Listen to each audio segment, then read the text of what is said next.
Sveiki Lietuvių panoramos žiūrovai.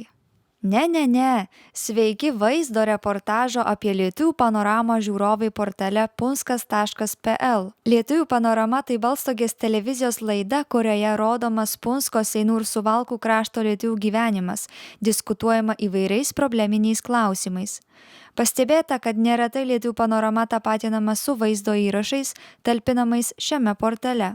O tai juk yra du skirtingi dalykai, tad jų nereikėtų sulieti į vieną.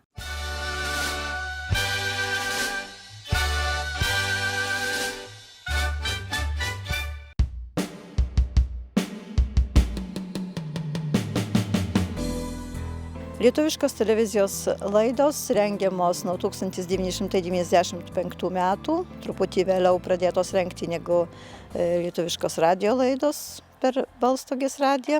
Pradžioje jos buvo rengiamos Varšuvos televizijos skyriaus VOT. Paskui nuo 1997 metų persikėlėme į Balstogės televiziją. Kadangi Lietuvių panorama trunka tik 7,5 minutės, aš sakau tik, bet galbūt mums, kurie turim paruošti Lietuvių panoramą, tai yra tikrai nemažai. Šiai laidai reikia paruošti apie 40 minučių įrašų, arba ir daugiau. Čia priklausomai kokią pasirinkti tematiką. Aišku, jeigu kalbam apie patį tekstą, apie interviu su pašnekovu, tai įrašų pakanka 7-6 minučių kartais, o po to dar eina balsas už kameros.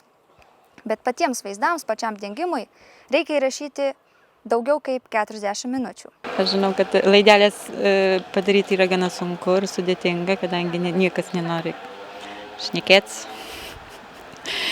Ir tikriausiai kiekvieną domina mūsų krašto aktualijos, tas, kas yra,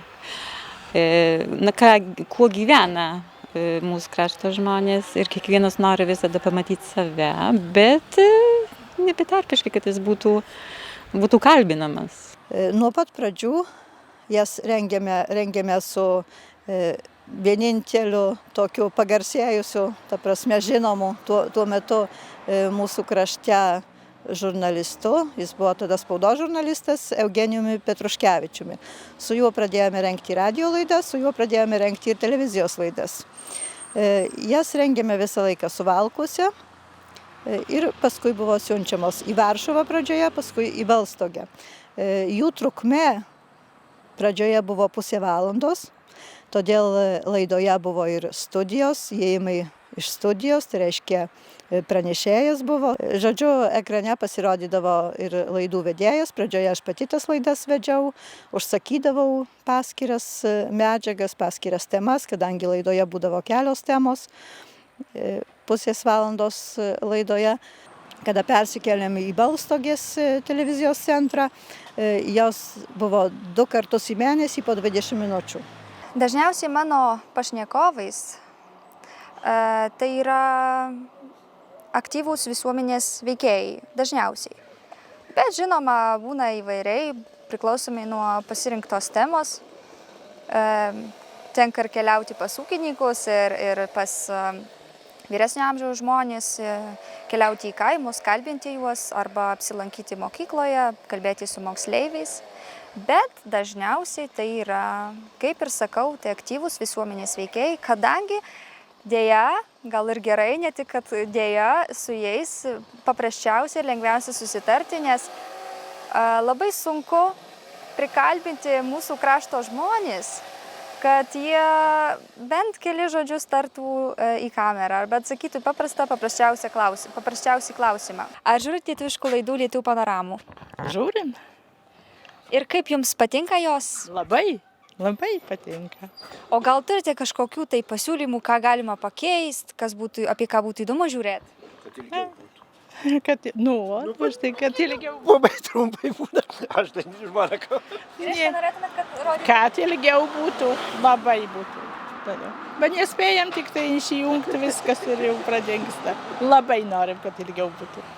Kada laidos pradėtos transliuoti kiekvieną sekmadienį, jos tapo tik tai 7,5 minučių trukmės, tada jau atsisakėme vedančiojo programoje, tiesiog viskas užsakoma yra už kadro per komentarus ir laidoje dalyvauja tik tai mūsų pašnekovai, mes patys jau nesirodome.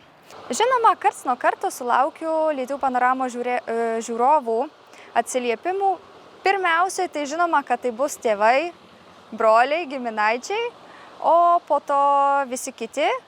Bet, žinoma, tai yra geri atsiliepimai, nes mažai kuris išdrįstume tikriausiai tiesiai į akis pasakyti klaidas, kurias darai.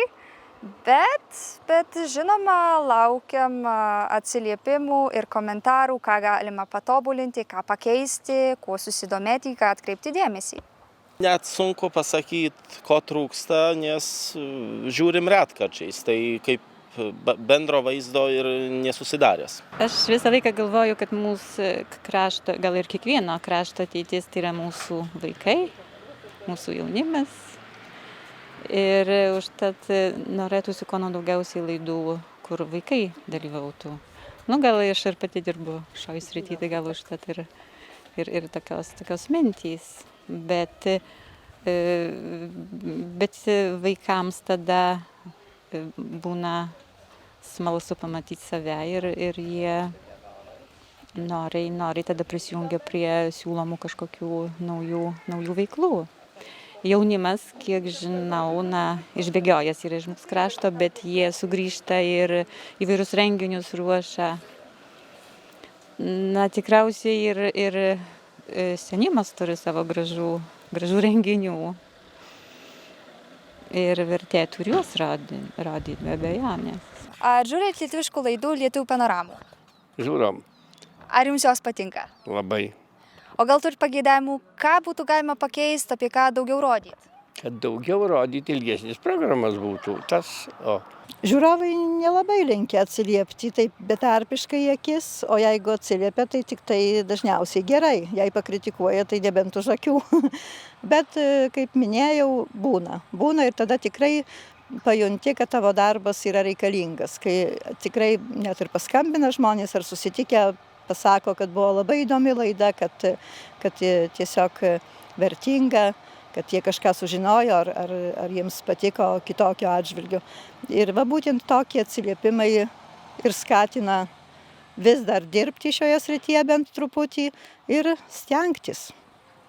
Sunku kalbėti apie Lietuvių panoramos žiūromumą, nes tikslios ir konkrečios statistikos kaip ir neturim. Suvalkų redakcija taip pat nieko nežino. Praktiškai gal reikėtų kreiptis į redakciją Balstogėje, bet kažin ar tokia statistika yra vedama.